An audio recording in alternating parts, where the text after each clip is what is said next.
Hi, everyone. So today we're going to have a guest lecturer. Her name is Letha Wilson. She graduated with her MFA from Hunter in 2009, right? 2000. That's very kind of you. Oh, very kind. 2003. 2003. Okay, 2003, 9, same diff. That's fine. You did Scout Geek in 2009. That's what it was. Anyway, she, hopefully you guys looked, we had the posters up around and you Googled her a little bit. She works with the photographic image and a lot of other materials, sort of defining herself as a multimedia artist. Okay, and I'm going to let her take it away. Thank you. Cool. Great. Thank you. Do we turn lights down or is that? Oh, yeah. Oh, yeah. Hey, Iris. Yes. Thank you. Thanks for having me. Okay, so I'm just, going to show you a whole bunch of my artwork. Starting pretty early on. So I went to grad school at Hunter for my MFA. Went to undergrad at Syracuse, and undergrad I was actually a painting major at Syracuse. I grew up in Colorado, and then I went to school at Syracuse and then moved to New York right after I graduated from Syracuse. So I did in the East Coast for a while. But my family still lives in Colorado, and I go back often, regularly. So I'm going to start with works from grad school, kind of the end of grad school, and I'm going to show you a bunch of images, so hopefully it's not too boring for you. But yeah, so in the beginning, the work I was making in grad school, I've personally been always the most interested in sculpture or architecture of rooms or artwork that kind of inhabits a space. I always felt like sculpture was exciting because there are so many possibilities for material and how it interacted with space, and it kind of avoided a lot of labels. And I think the ways in which people define painting and photography, sculpture is just so more open as far as how I feel about it, and also just as a viewer. So in grad school, I was making rooms and architecture and spaces you enter, but I was also always at the same time carrying around these photographs from Colorado. My family and I would spend every summer, we would do 1 week-long backpack in the mountains, and so I realized that like all these photographs I carry with me, the landscape, kind of like my family photos. So this piece is a photograph with whiteout on it, like actual whiteout. It's just a small photograph. But interested in how can an image be both an abstraction and a representation. So I did a series of these alongside. So I would work on large scale pieces, but then always be carrying around these photographs too, kind of trying to like grapple with them a little bit. This is like a small shot of this room I made, this waiting room.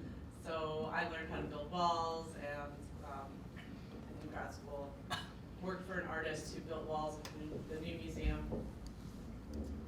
And this was the first photo sculpture that I made. And, well, second.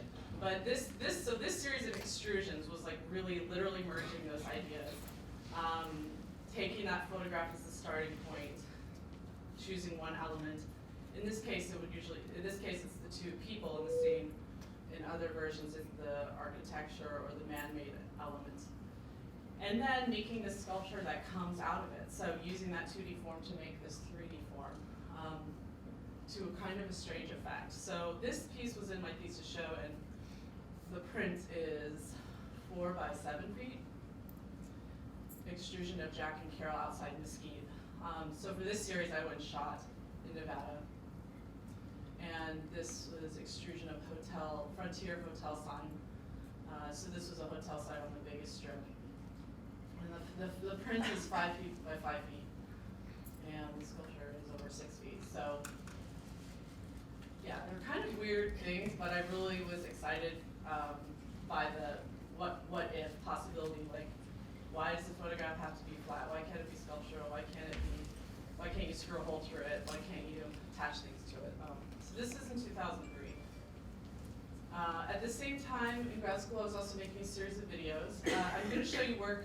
I'll start going faster, but it's chronological, so you'll see that it jumps around. This is just a still from a series of videos I did called Possibilities for a Car Drive. So this is 8 possibilities for 9-minute car drive? No, 6-minute car drive. 8 possibilities for a 6-minute car drive in Colorado. So it starts with this single image shot out of the car. Every minute or so, the screen splits, and you're basically following the car, going into all these different possibilities. And I kind of saw this series. I made about one of these videos per year, and I saw them in a way as another way of analyzing the landscape in these particular points.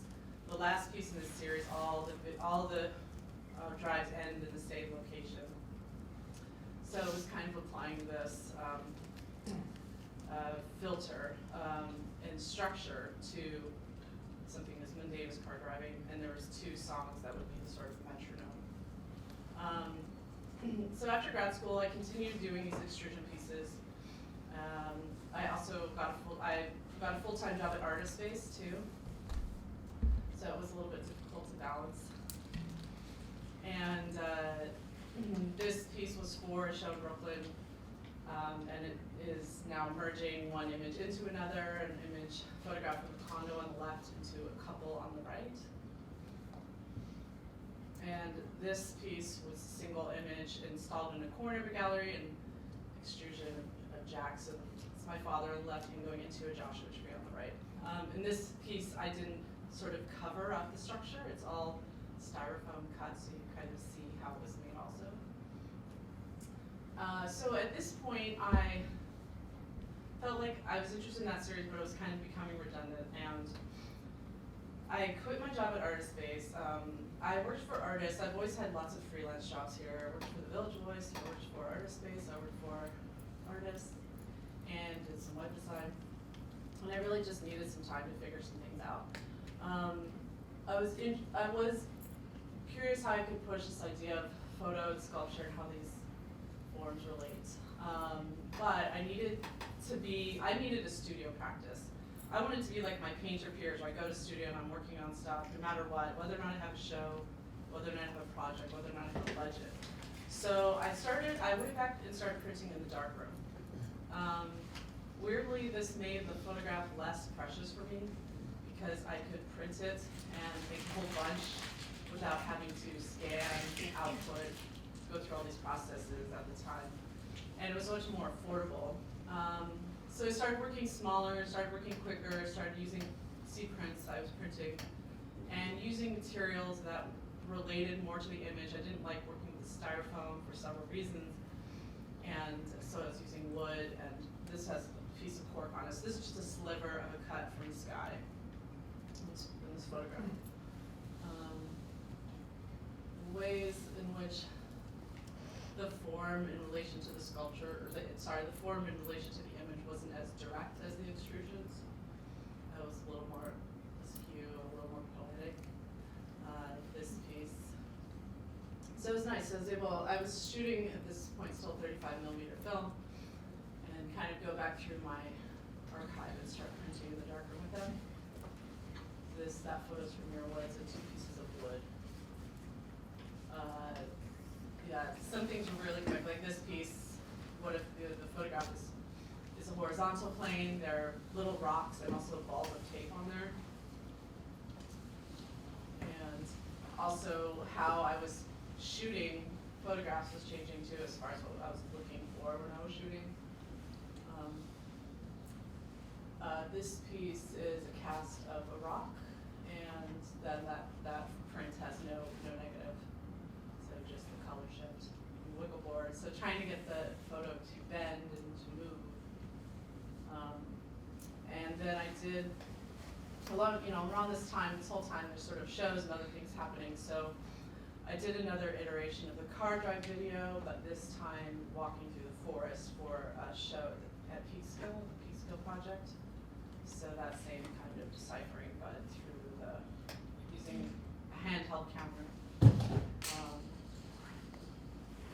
And then for the show in New Jersey, I did this video, which is called Double Western. So I did short walks through the architecture of the gallery that kind of made a circle. and then I went out to Utah that summer on like a week-long camping trip and filmed the same walks out in the middle of nowhere, and then did the inverse where I shot short walks in slot canyons where the architecture of the landscape was my guide, and then went back to the gallery. So it's kind of vice versa. So there's 6 short walks, 3 are led by the landscape, and 3 are led by the architecture. And then they're shown in the space with no sound. So it's almost like being in 2 places at once in a way, watching it. And then I was invited to be in my first outdoor exhibition. So this is a lean-to that I built outdoors. And one of the jobs I had was working at Artist Space full-time, and one of the skills that I really enjoy still is building walls. And so I built a lot of walls there, I built a lot of walls in different galleries, and this piece was sort of about the waste cycle of drywall and material that happens, these sort of white walls that are so important for the show, but then are discarded, thrown away.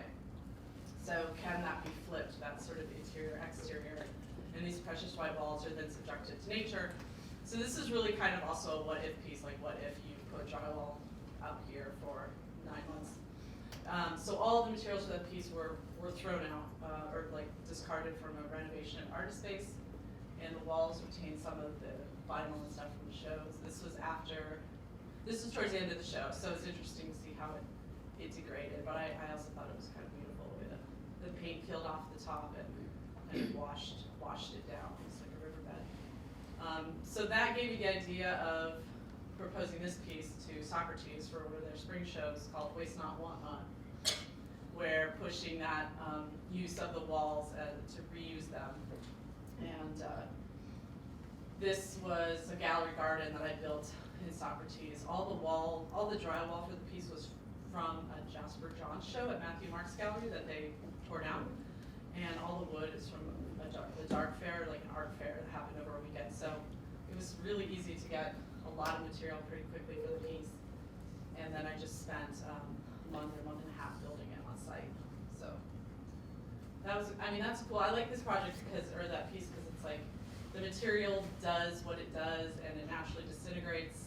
It's built to do that, and I didn't add any kind of finish or anything. It's very much like the material is what it is. So this is like towards the end of the summer. I plan to see it kind of look crazy. So this, I include this because I found this in my notes from around the time of, continuously for these other projects and videos. I'm working in my studio on these photograph sculptural ideas. So this is something I found that I think kind of sums up a lot of what I have been thinking about the past 10 years. Ways to say fuck you to a photograph while still adoring it secretly. Arrows, bullets, bombs, fire, acid, bath, piss, cum, blood. So I've done some of these things, a lot of these things. Definitely the cuts, the folds, the tears, the cover, but something about how could I, push the material, make it be alive, make it be destroyed. I think a lot about my relationship to photography as one of love-hate kind of thing. Loving it for its, I'm really specific. Also, pretty early on, I decided that it was specific to landscape photography and landscape. How can a landscape image or landscape photograph be contemporary? And how can it also be something that you look at, again, not just something you gloss over because there's a million of them. So, I don't know, those are the things that I was thinking about even then and I'm still thinking about. And so this piece, I was imagining an arrow like being shot through the center of the photograph where the back would go towards the wall and the sides would kind of flay out. So once I had this really basic form, like just a piece of paper, then how can you make that, build it better in a way that it sort of can survive as a structure? So it takes many iterations for me to, I learned to build things through practice and trial and error. So a lot of these tests were like material tests, and this is a single secret, mounted to a piece of museum board that's then, the hard part was making this wood structure that is then sitting on. And in this case, the form comes first in this piece, and then I went back through my images and chose this image of the photograph looking up into the trees. So it goes back and forth. Whereas this piece, the image comes first and the action comes second. Let me think. Okay, so that was a sort of chronology, and at this point, now I'm going to kind of organize the works into almost like ways I'm approaching that image. And thinking about, in these cases, like the surface of the photograph. This is just spray paint on the photograph. One other thing I'll say is like throughout my time like working in my studio and applying for residencies all the time, not getting in, wanting to travel, all these things. And one thing I'll say is I got rejected so many times from residencies that finally I just decided to make my own residency, go to my parents' house in Colorado, hang out in my brother's bedroom. My mom wrote me a letter of acceptance, and I subletted my apartment, and I went to Colorado, and I just took over his room and like worked for 2 months or whatever, because I just knew I needed to do that, and it didn't matter that it was like not glamorous or whatever. You know, you live in New York, you can sublet your things and have that freedom, especially if you are able to freelance or work in other ways. So it was important. And when I went there and had 2 months, I think I was making just a bunch of really bad drawings that I definitely won't show you, but when I came back, it was like, oh, everything started clicking. So I think that it's important to recognize like kind of what you need, and even if people aren't necessarily giving that to you, try to figure out a way to create it. And then, like a year later, I was finally accepted into Skowhegan, which I had applied, I think that was the 11th year I applied or got in. So, but you know what, like I'm glad it took me that long, because by the time I got there, I was so ready. I was like, bring it on. And this is from that time. So it was actually the first occasion I had my studio was out there in nature, and I was able to take time and hike and take photographs, and my photographs started changing. It wasn't just this landscape vista. It could be also these like pile of rocks that could be subject. So it opened up what sort of potential material. Anyways, long-winded little thing there, but surface. This piece is dipped into cement, and the residue of cement is on the image. Another series. So this is jumping ahead, but I'm losing my chronology here. These pieces are face down in cement, and then as they sit, the residue of the emulsion gets sucked out of them. So the one on the left sat for 48 hours, the one on the right sat for 24 hours. A folded Z-print, then dipped into cement. So in a way, can the form of the image and then this material also relate, aside from just the surface, the moving surface? I've done 2 artist books. This was the first one, so that's spray paint in the center of the spine, or center inside, centerfold of the book. This piece, right back at you. So this piece I did at Skowhegan, and it was one of these. I'd just been staring at that photo for a while. I took it in Utah. It was so beautiful, and I just didn't really know. This happens often. There's a photograph I really like or an image, and I just kind of don't know what to do with it. So it might sit around for a while, but then I just had this idea of shining the flashlight back into it, and then the flashlight becomes part of it, and the light sort of is the sculptural element that's pushing into the wall. And then, so aside from the surface, thinking about how is an image framed or held in or held to the walls, it's something I think about a lot. And this is called Granite Tumbler. So that loop is mounted on rubber, and there's a hole in the plexus that comes out of the frame. Vertical horizon, and it is a horizontal photograph squished into a vertical frame. And then that same idea, but sort of pushed inside the frame. And so, let's see where I got this. Okay, so then I started really started working with concrete probably in 2010.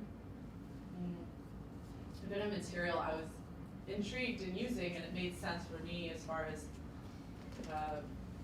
concrete's relationship to the natural world, being kind of made up of rocks and these elements, but also, you know, the wallpaper of our lives in the urban city. So it made sense for me in the work in relation to the image. This was an early piece, and a lot of these I would just kind of play around with. This is pouring the concrete into the frame with the prints. Another one like that. Then it kind of starts oozing out of the frame. And I'll get back to concrete later. So that was kind of surface. These next pieces, aside from how something is framed, like how is an image held to the wall?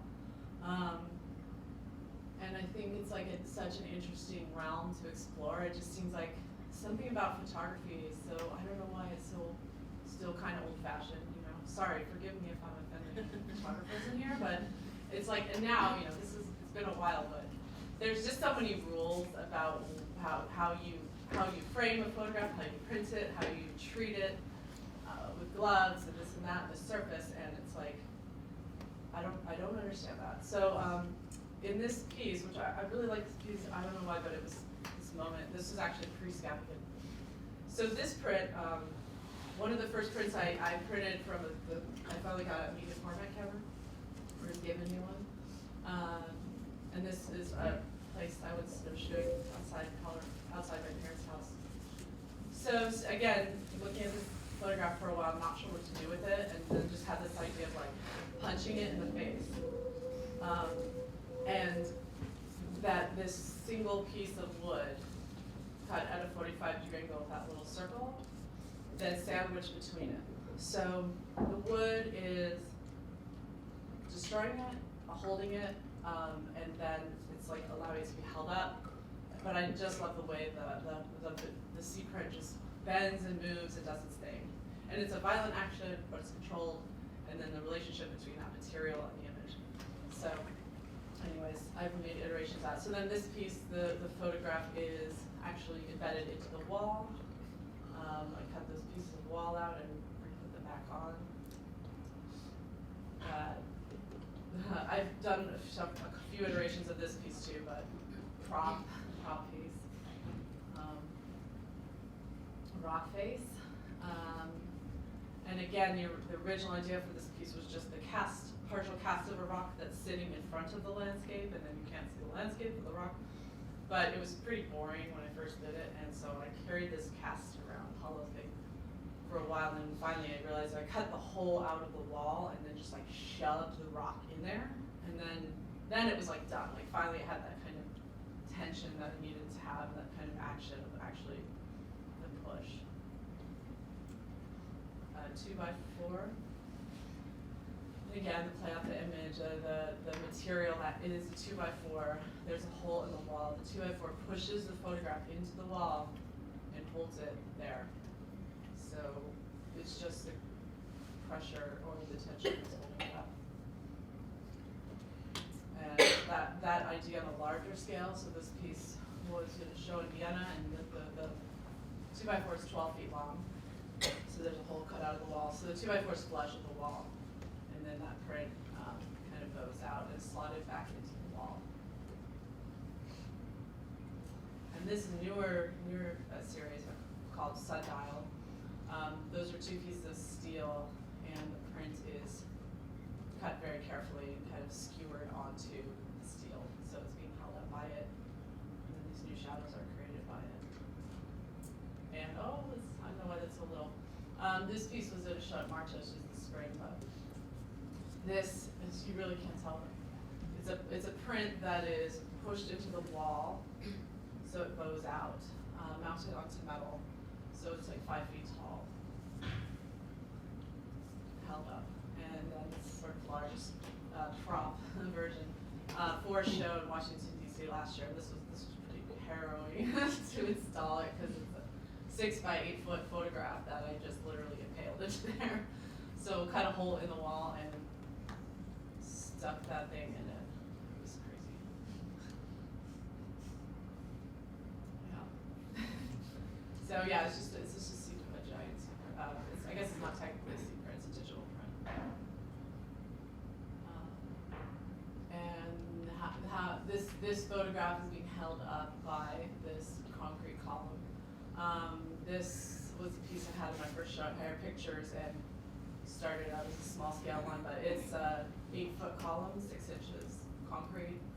And the print is one single print that is literally in the middle of it, and I had this sonotube and had this whole thing structured in my studio and poured concrete all around it. So it's a solid single piece with a little interior metal part to keep it from killing anyone.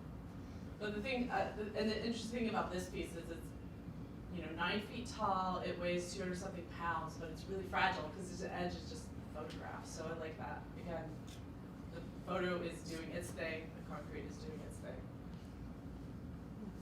And they're somehow cohabitating, So that's a photograph I shot in at the Grand Tetons.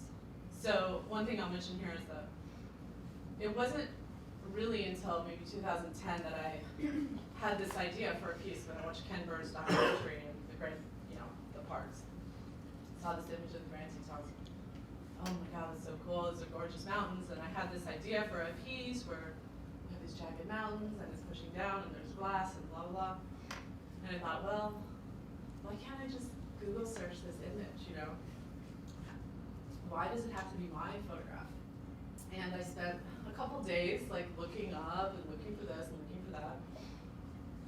And just didn't really find the image I wanted. And I just, at that point I made the decision, you know what, I have to go to the Granite Tetons.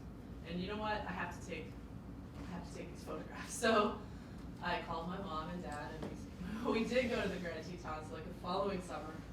But I guess the point is that it was within, regardless of whether the viewer knows that I took the photograph, within my practice and how I work, it's important that I go to these places, I take those hikes, and almost it adds a sort of time and longevity to the process where years later, yes, and that original piece never happened, but all these other pieces did that wouldn't have otherwise. So, thinking again about this sort of line of thinking, what about the back of the photograph?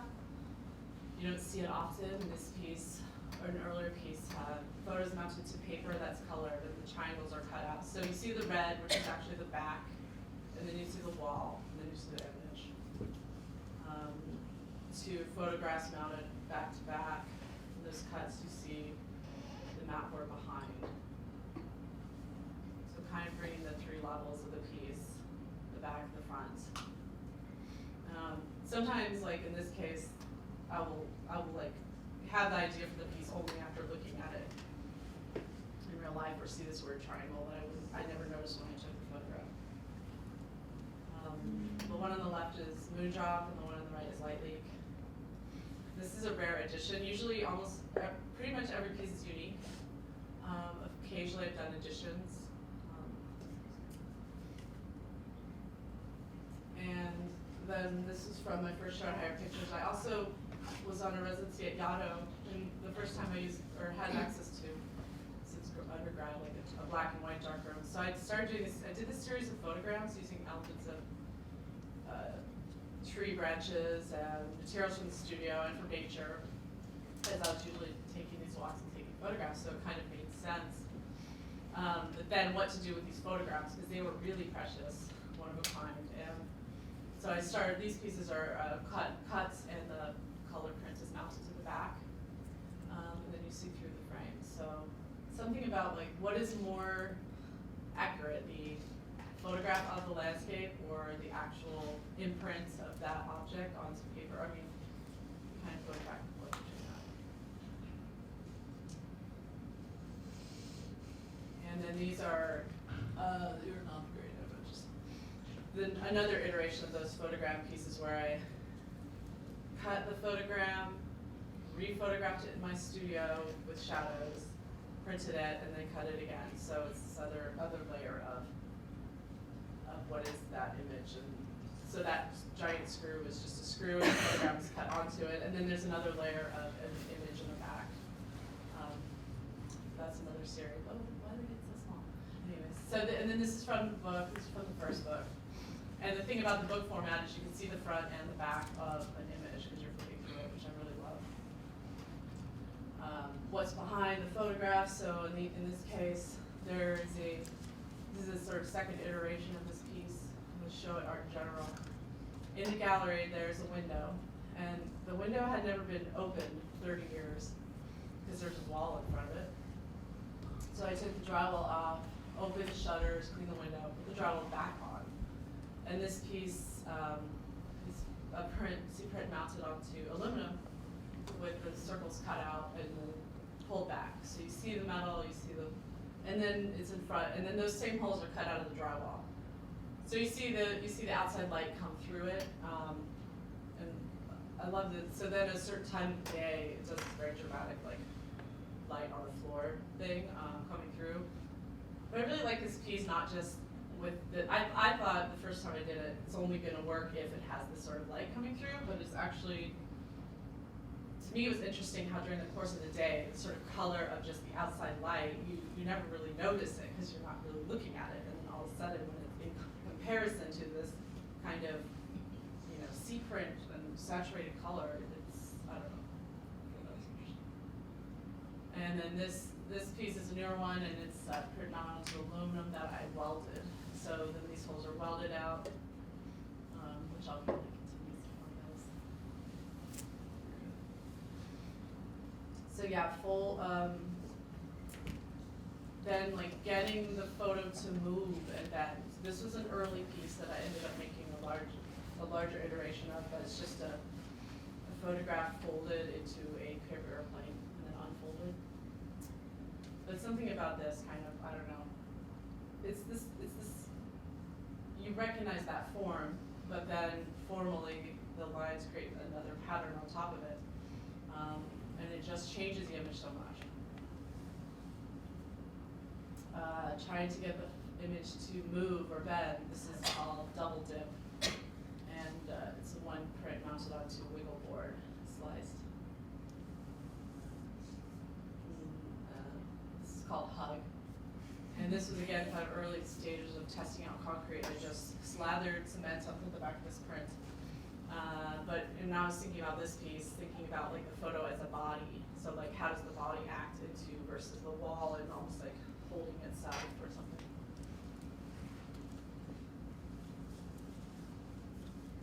And that's a double-sided digital print that's an addition. It folds into itself. A folded C-print in this frame. And this sort of, for this first show at Higher Pictures, I did a series of tondos, like circle forms, partially because some of the test pieces I was doing in my studio, I was using cut-off sonotubes. But I also like, again, it's like, I like the idea of breaking up the square, breaking up the rectangle, and also kind of, in a way, referring to the lens or the view. This is a page from my book, so then that same kind of fold in the book. Folded, so, and then this is C print folded with concrete on top and behind it. So really embedded into it. And a floor piece from, this one's called Face Down.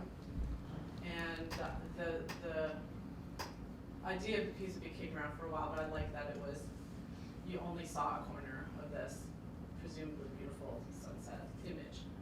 And this is one of the first pieces I started using metal, or I use steel for, so it's a piece of quartet steel. Photos on the back of or the front of. My dad saw this piece and he did not understand. It was on the show and he said, "What is this, for the earthworms?" He got really mad about it. And then this is sort of another iteration. In this version, the image is completely gone. I think it's called Down and Out. Again, this is steel, but more finished steel. This is in the corner. And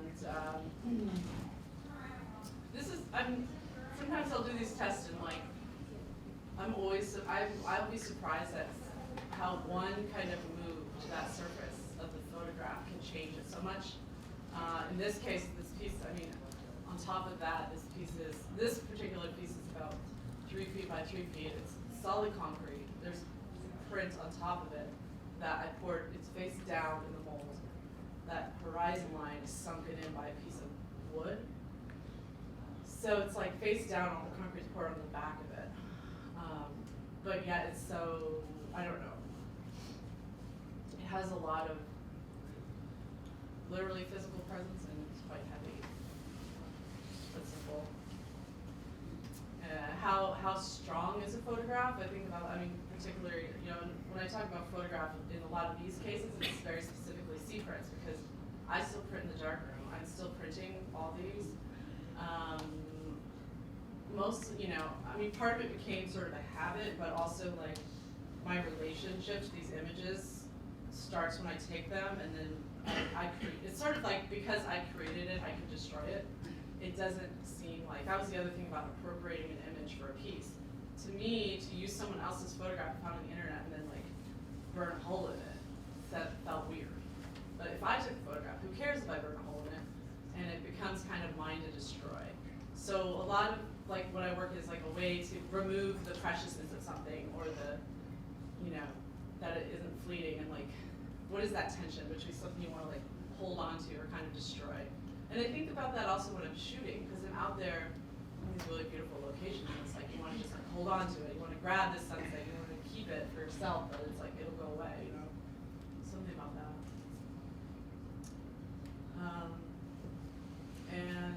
Yeah, again, the strength of the photograph. So this is it's a single print, cut and folded. So this little loop of extra material comes out, and this steel bar is being held up by it.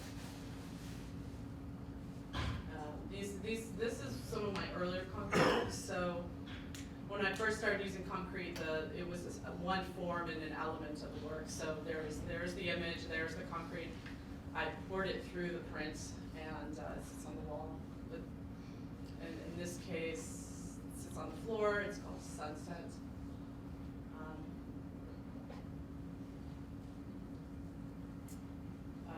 Voodoo Pyramid. It's interesting because I don't honestly have that many floor pieces, but I want to make more. You can, but it's like I think I'm often thinking about the wall. It's also a thing of scale where when you see something on the floor, it just has to be a certain scale in order for you to have a relationship to, because you're so much farther away from it, or your face is, than something on the wall. And then, so this is kind of going back, this whole concrete road I've been going down, from pouring concrete into the frames. These pieces, actually I kind of, one piece in a residency, the glass broke, and I liked seeing the concrete kind of raw. So these pieces are poured into a frame, but there's nothing on top of it, and there's just a print and then the concrete. And these, it's a blind process. I can't see. I lay it out, I pour the material on it and open it up, and I really don't know what it's going to look like. So a lot of these, it became a different kind of working for me because a different way of working because I didn't have control over a lot of it. In this piece, the one on the left, there's spray paint on there too. That little bright yellow spot was where a piece of concrete broke off, and the emulsion from the print was on the concrete. So that gave me the idea of going down that road, which I'll show you later. Folded, poured cement. It gets really fragile and yet heavy. This was a 2 foot by 3 foot one I made. Is that true? No, 3 by 4 feet. Show it down. That weighed a lot, like 250 pounds, which is crazy. But then I realized it doesn't have to be a single image, it could be several images because it gets so mashed up and so abstracted. So this is the first one, it's like several prints in there. It's a little detail. And then the plywood mold, you see the residue of the wood there too. These planks, how to make them sort of larger and yet still manageable in size. But based roughly on like a 2 by 10 piece of wood size. Is there any room on the floor? There's a couple of chairs up here. All right, okay, excuse me. Why don't you just stop for 1 second so we get some more people in the front?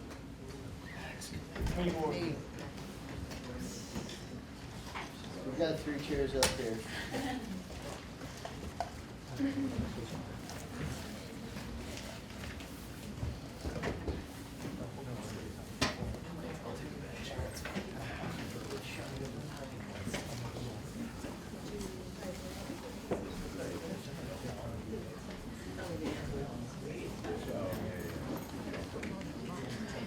Thanks, Lisa. Sorry.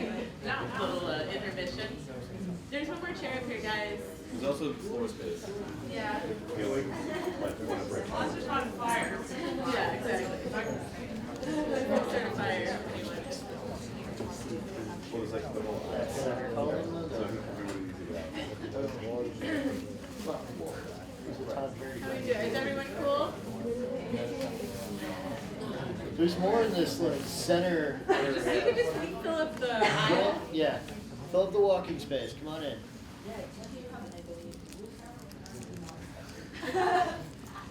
Stop. It's like a subway, go in the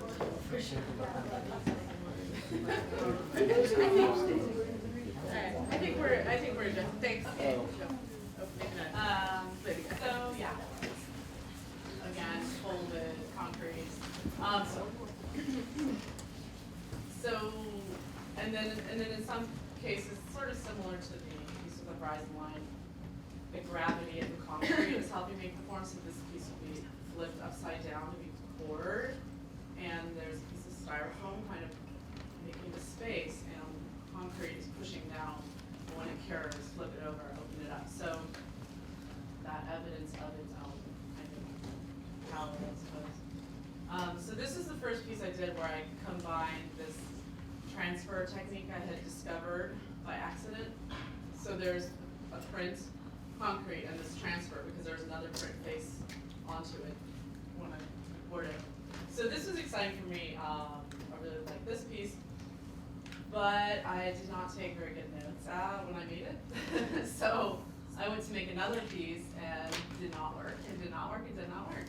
So if you ever discover something cool, before you do that, write it down. Because I was like, oh yeah, it's this brand, that's what did it. And I spent the better part of 6 months like buying every kind of brand because I didn't know if it was the paper type or the temperature or the brand or how long it cured or, there's so many variables in like concrete setting. But it was good like R&D. So I tried every kind of paper, I tried every brand. I figured out how to, kind of spray some UV to protect it and all these things. So I spent a good time doing R&D. And then came back and did some more. So these are now poured into, I started using, actually I think this is still a wood frame. Also in the middle, there's that slot, which was a piece of wood that was removed, so you can see the wall through the piece also. And that's the photograph from the Badlands. Yeah, again, this is like a little guy just sitting, I almost didn't put this piece in the show until one of my studio mates like yelled at me to do it. And that's the weird thing about, the kind of harrowing thing about the work is I don't know what it looks like until it's done. So I can't really, it's like a mystery and kind of exciting, but a little risky. They're risky, it's like I get one shot. I get one shot to make it. The concrete cures, that's it. So that element of time I think is important. Gray photograph, concrete, that dark area is a transfer of another image onto the face of it. And when I say transfer, it's a transfer that happens in the process. It's not something I do afterwards. I was lucky or, what should I say, honored enough to apply and be awarded a Jerome Foundation travel grant. I don't think I mentioned this. I was born in Hawaii, actually. I moved to Colorado when I was 4, but I hadn't been back since I was 4. So I applied and got a month in Hawaii just to keep photographs. So this comes from that. Added a whole new, I think actually a lot of times when I'm thinking about the work, I think in terms of like palette and sort of colors in that way and the relationship to those, so it kind of brought this whole new palette to the work. And then I also started pouring into metal frames so they become a little bit more strong with objects. This has a little pigment in the concrete.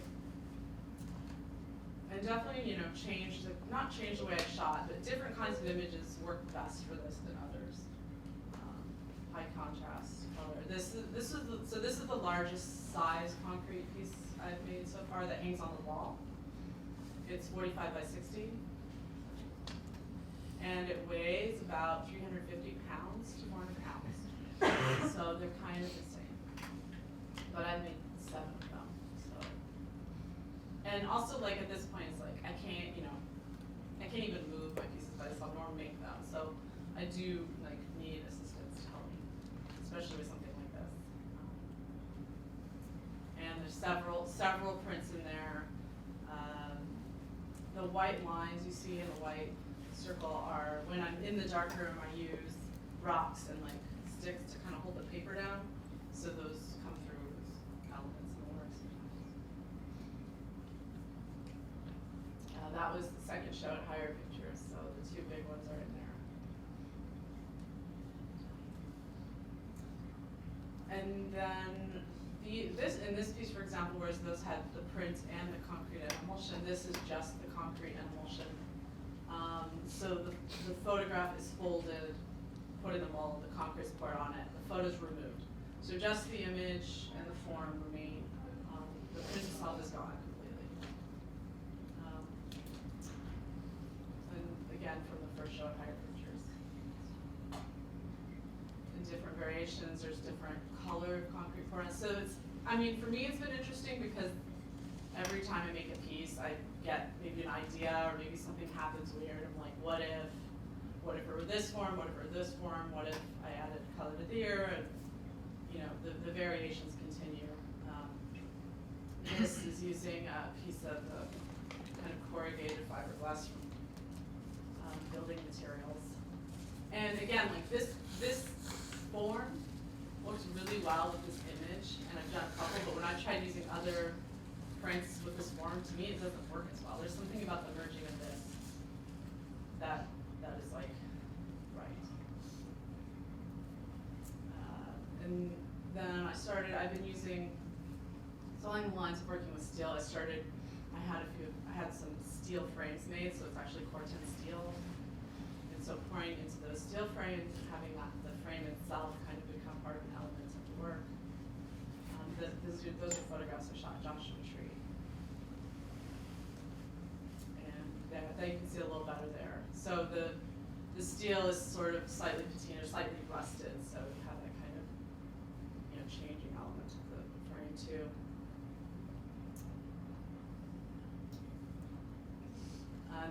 So this is a real recent piece, and then I didn't think I could do this a couple years ago because I thought that the concrete would be so thin and it would break and then not be possible, but basically I realized that you just kind of do it, and I've gotten better at making things that I didn't think I could, I guess. So these are both like pure concrete, made from several prints folded tightly, concrete poured onto the face of them. And I kind of revisited the Tondo this year too. And I think the last few ones have just been talking about. Now thinking of like scale and sort of what these pieces can do with a different scale. I think that's also something I really like about photography, the potential for an image to be so different based on the size it is, and almost having that possibility of something like on a book form. It's very intimate, but then what about it being almost on architectural scale? That one on the wall was the largest concrete one I've ever done that has to sit on the floor. It weighs so much. I didn't really think about it when I made it, but this was a show at Art in General, and it was so amazing because they let me use the space for 3 weeks to make the show, basically. So the first week and a half, I made it my concrete studio, with plastic down everywhere, and I made that piece that is 6.5 feet tall by 5 feet, and just literally made it there and like leaned it against the wall. It took like 7 people to move it, and I think it weighs like 700 pounds. So, and the worst thing is then they like shipped it to LA, and then they brought it back to my studio, so I have to deal with that. Still, I didn't about the future, but now it has to live in my art storage. So that is Bryce Canyon and photographs remain in there, several pours. Oh, interesting. I don't remember, why did I do this order? But anyways, so this piece, kind of a throwback, but I made this piece at Skowhegan, and it was kind of coming out of those concrete pieces, or sorry, the drywall pieces I did outdoors. I think the reason I put this here is it's a little bit of an anomaly, but I really like this piece. I built a wall in a tree behind Skowhegan, and it's 8 feet square, and you kind of approach it from behind. And when I had the idea, to me it relates to a lot of things, but I was interested in the surface and how the surface is broken by these tree branches. And also, again, like flipping this idea of nature and architecture and who's at whose control or who's at whose bequest. That you go out into this forest and see this gallery wall. So I built it, and actually I didn't even think about the light. All of a sudden, once I built it, I was more, tried to make it very square and straight. It's hanging from the top 3 branches. It's open on the back, it's just wood. But the light became kind of a spectacle. And all the painters thought it was a painting, which is cool. And so then I did a larger version. I was invited to do the show in an arboretum outside Chicago. So this was probably 18 by 24 feet or something, 22, so really large. Went to spend a good day there, chose this tree, it's this beautiful blue ash tree that creates like a canopy over it. I love it because it changes so much over the seasons, and it's also a tree you might just walk by normally, but where it was placed in the park, you had to walk to see it from this side. From the back, you could see it by the car. So this is in early May. And actually, when I built it, there was no leaf on the tree. And that's the back of the piece. So this is when I first built it. It's also facing west, so the sun shadows will fall on it. So yeah, it's interesting. And like, so in this piece, it's just sitting on the ground. There's no screw holes in the whole tree. The wood 2x4s are just sort of woven around it. And drywall and paint. So then it changes over the summer. The tree really leaves out.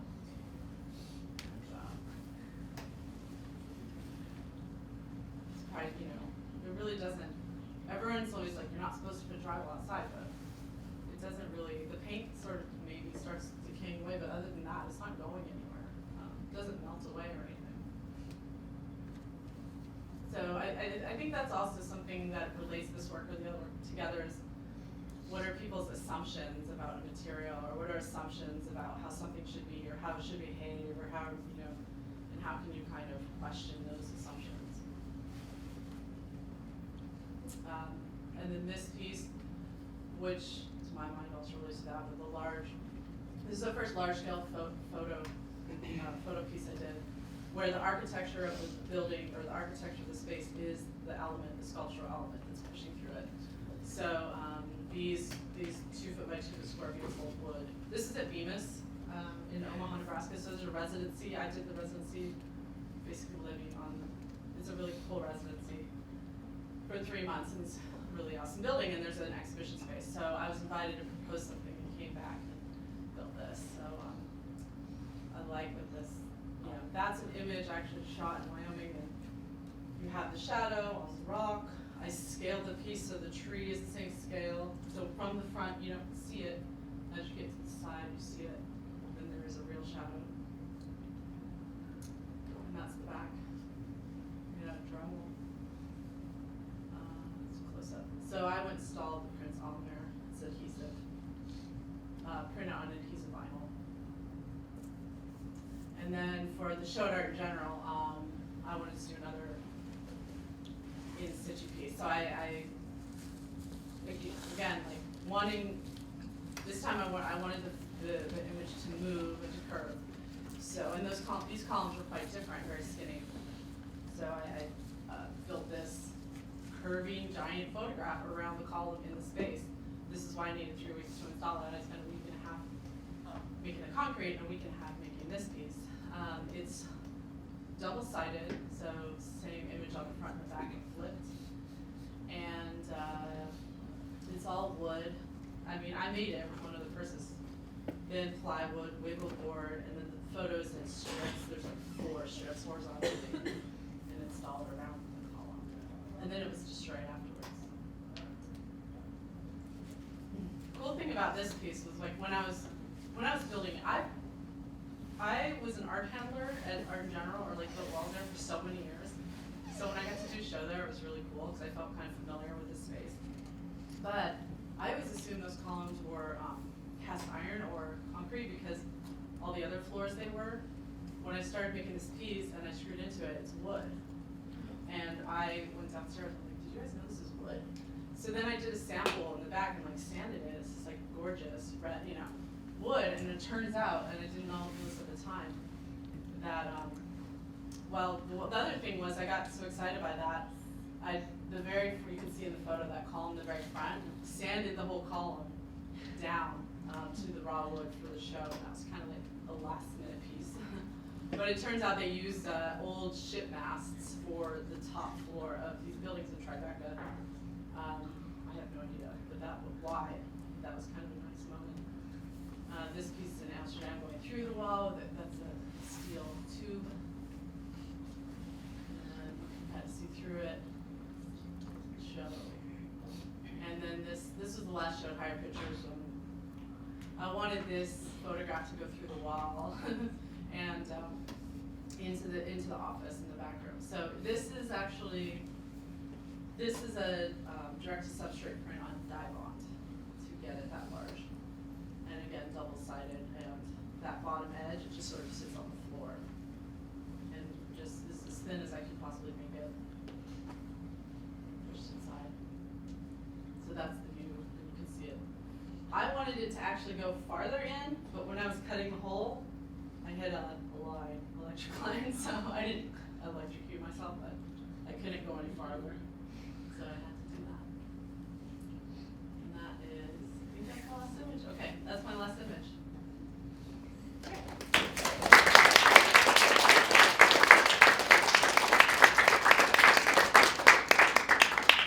if someone wants to hit the lights, thanks, Iris. Do you guys have some questions? We have like maybe 10, 15 minutes for questions. Go for it. All right, so I was late, so I apologize if this was All right, covered. your last. questions count. I mean, I have several, but I want to know what you think the importance of landscape in the natural world is in the content of the images, because that's like obviously something that is really consistent. In the context of my work? Yeah, I mean, I can make my own associations about why landscape photographically, but I want to know what you have to say about why the prints are typically depicting a landscape of some sort. Right. Well, since you missed some of the other things I was saying, but I mean, there's the one part is definitely my kind of relationship with the landscape as an individual who spent a lot of time there in Colorado. I mean, my upbringing in Colorado, and like that's what we would spend our time doing, is like hiking, going fishing. And at the time, you know, when you're a kid, you're kind of like, whatever, Dad, where are you going hiking again? But then we would do, I think the most memorable ones were these like week-long backpack trips where we would spend a whole week going as far out into the wilderness. And those times when I would just feel like, this is crazy. Like you feel like the first person ever to step on this part of the land, and almost like going back to time, like all of a sudden in these spaces that are so vast. I mean, I'm definitely specifically drawn to it, intrigued by the American West, because I think it is, I don't know, it's a strange space that almost feels timeless.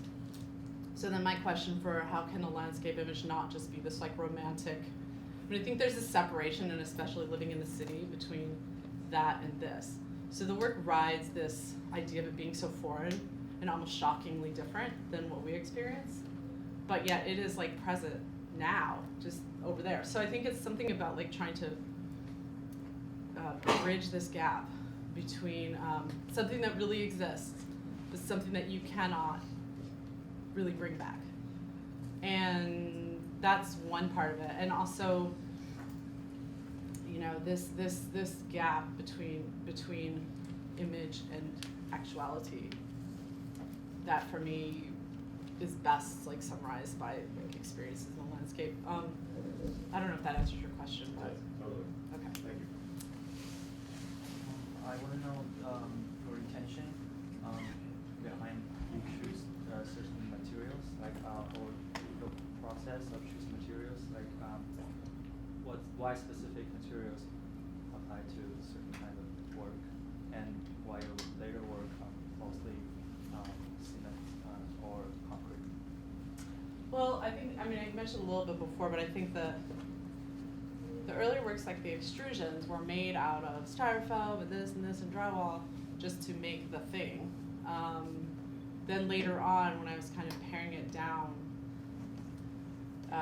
choosing materials that were of a dual nature, potentially like could have this relationship to nature and to man-made. For me, almost every single work is like a balance. So it's not man or woman versus nature. It's like it's more complicated. So it's not like nature good, people bad. It's sort of like we're living together in this thing. So the wood, you could see it as part of the tree, but also as like what's behind all this stuff.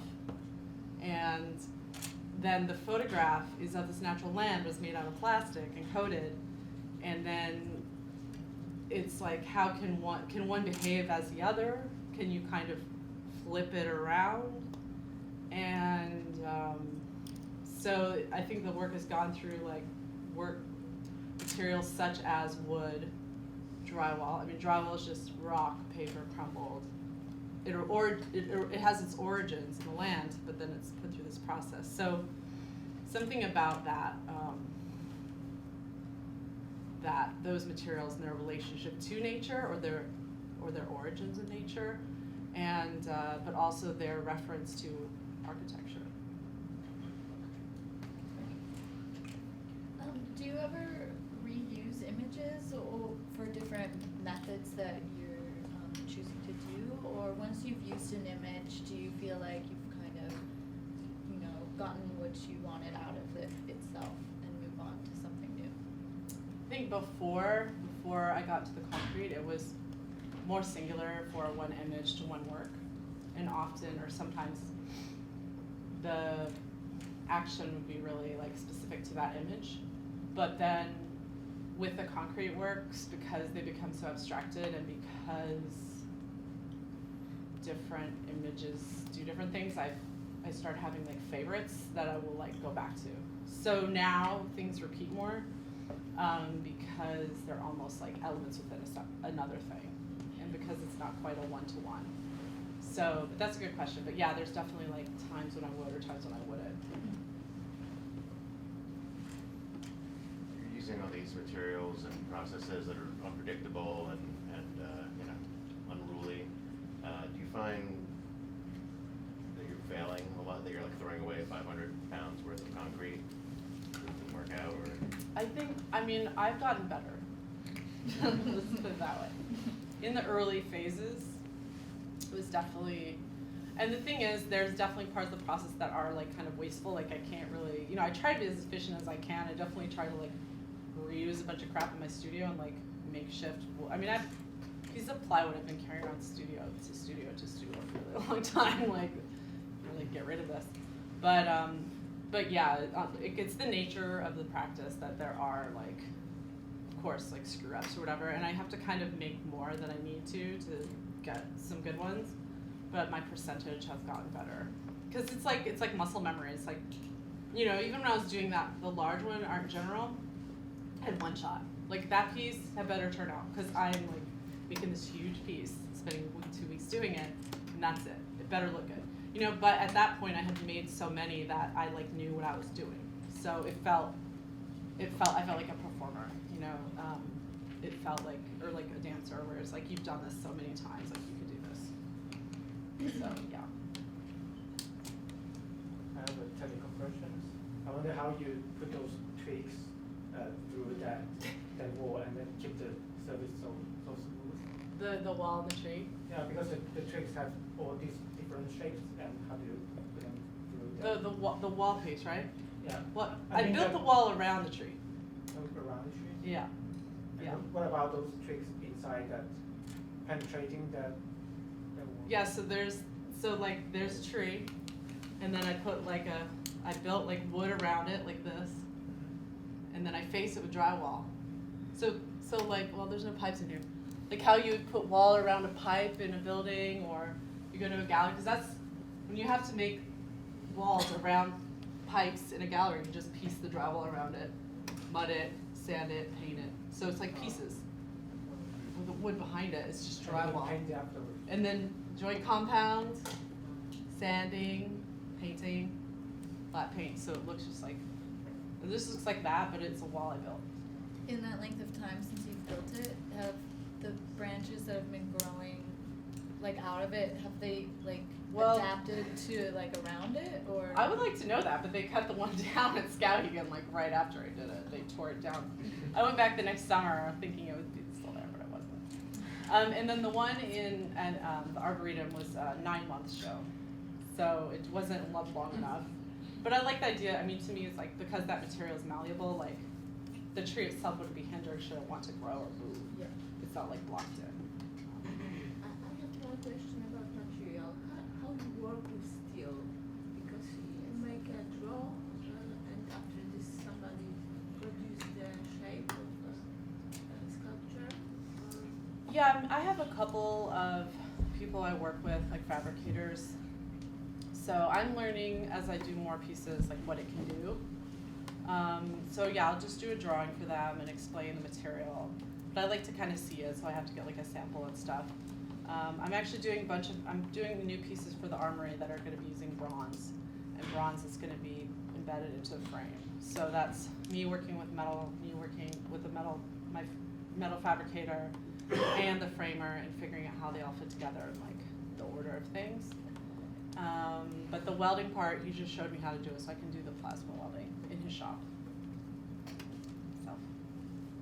You had mentioned wanting to have something like a painter studio practice. Wondering how that kind of manifests for you, particularly as most of your images are like from an archive or like you do shoots elsewhere and bring it all back. So like how do you sort of keep yourself going regularly? Well, I mean, that's kind of part of why this, like, the darkroom process was so helpful to me, because I would go shoot, come back. You know, I was sometimes thinking of it in terms of, like, making a meal or cooking. Like, when I go out to shoot, that's like tilling the field, planting the seeds. When I go to the darkroom, it's like harvesting the crops. When I come to the studio, it's like chopping it up. And, you know, so it's like there's these phases, and to me, that's like if you want to be an artist for your whole life, you don't want to be bored. Like that's a long time. So how can you make your studio practice and what you're making exciting? And for me, it's like, well, maybe it's going on a trip, or maybe it's printing, or maybe it's this, or maybe it's that. So like you can have kind of all these different ways for your brain to be happy. And it all kind of, you know, like eventually comes together. So when I go to the darkroom, and I'll just go to the darkroom, say I just went to Joshua Tree, got a bunch of images, get them developed, go make contact sheets. Then I'm like, cool. Go to the darkroom, print 2 or 3 of each one, bring them back to the studio, hang them up on the wall. So I have like tons and tons and tons of C-prints that are just like, I mean, on the floor, stepped on through material, like raw material hanging out. So that whenever I have an idea, I can just be like, ooh, what about this? What about this? What about this? So having that immediacy and that playfulness, and also like, you can make a mistake, it's okay. I remember my friend saying to me that I'd done this extrusion series in there after grad school, and she said, you know, you need to make some bad work. She was just like, and I took it very seriously what she was saying. She was just like, it can't always be A, B, and C. So what is the part you don't know, or how can you create these moments of magic or whatever? And it's like part of it is harvesting that through like, I don't know, practice, like all the time, and then having a lot of things, for me, having a lot of things going on and the ability to like grab from one or the other. And the photographs are materials, and they're like alive, but they also keep getting refreshed and changed by new trips, so.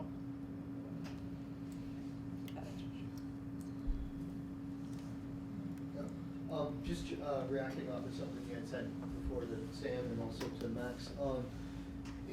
When you talked about the gypsum board being the materials being sort of mined and pressed, or concrete and cement being made out of crushed rocks, is there like, do you have the thought that a lot more things that we think are man-made and artificial are actually more natural? And is that part of your thinking with the blending of the landscape images with these materials that, though they appear to be artificial, come from essentially the earth? Like, Yeah, I mean, I think the kind of origins of the thing. There was something that, I mean, I don't know how much that is just like incidental. I don't know if that's something, I mean, maybe everyone thinks about that, or maybe, I don't know. To me, it's kind of like, I wouldn't say obvious, but to think that, I mean, no, like to think that like metal comes from the ore from the earth, but maybe that's just also this, I don't know. I do think of that when, or like, okay, when I look at like the photographs or walk down the street, sometimes I think of like the light ray coming down, reflecting back into my eye, or the shadow is this thing that was in, like, that's insane, you know? Like insane that there's this whole structure, maybe that's what I'm getting at, is like the structure behind everything that we kind of take for granted, especially when you're in nature, is, to me, is like mind-blowing. Like, but there's a reason. Like, there's a reason why, there's scientific reason, but when you're out there, it doesn't seem reasonable at all. It seems like completely like unreasonable. So that is kind of what I'm trying to like come to terms with. Or when these two branches fall and they're in a parallel line, and I look at them as like geometry, but then it's just like a chance or something. So wrapping your head around the reason behind it, or the origins of these materials versus their like actuality or what they become. Anyways, I don't know if that answered your question. But yes, is the answer. Anybody else? Question? Okay.